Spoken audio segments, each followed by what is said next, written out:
బేహద్ పరం మహాశాంతి బేహద్ మా చెప్తూ ఉన్నారు.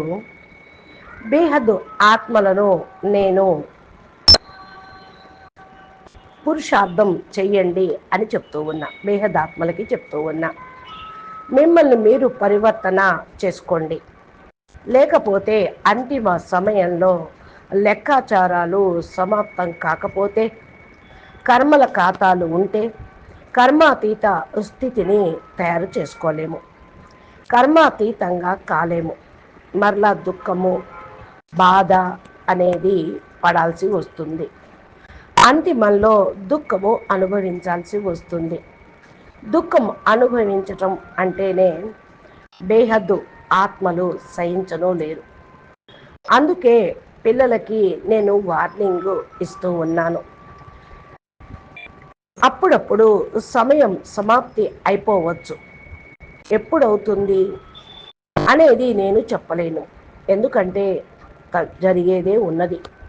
అలర్ట్గా అవ్వండి. బేహద్ ఆత్మలకు నేను చెప్తూ ఉన్నాను, పిల్లలందరూ అలర్ట్ అయిపోండి. అలర్ట్ అయ్యి బుద్ధి యోగము అక్కడ పెట్టండి. ఎక్కడికైతే వెళ్ళాలో అక్కడ మీ బుద్ధి ఉండాలి. మీ అసలైనటువంటి ఇల్లు ఇది కాదు కదా. ఇక్కడ అంతా ఏదైతే కనిపిస్తుందో అదంతా కూడా మాయే, స్వప్నము. మనము మన ఇంటికి వెళ్ళాలి. అందుకని ఈ కనిపించే ప్రపంచాన్ని మర్చిపోండి, ఈ స్వప్నాన్ని మర్చిపోండి. మనం ఏదైతే చూస్తూ ఉన్నామో అంతా జూట్, జోటి మాయా, జోటి కాయ. ఇదంతా అసత్య ప్రపంచం కదా. మరలా సత్యం ఏమిటి? సత్యము అనేది అసలైనటువంటి ఇల్లు, ఆత్మ అసలైన ఇల్లు. శరీరమును తీసుకొని మనము ఇక్కడికి వచ్చాం.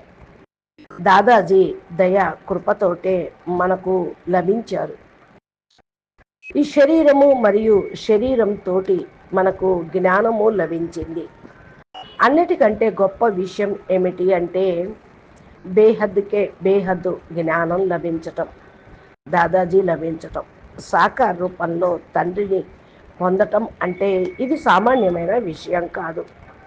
సాకార రూపంలో బాపు లభించారు, బేహద్ దాదాజీ లభించారు. చాలా ఇది గొప్ప భాగ్యానికి గుర్తు. కాబట్టి ప్రపంచం కొరకు ఈ యొక్క భగవంతుడు ఎవరైతే ఉన్నారో అది తెలుసుకోవాలి.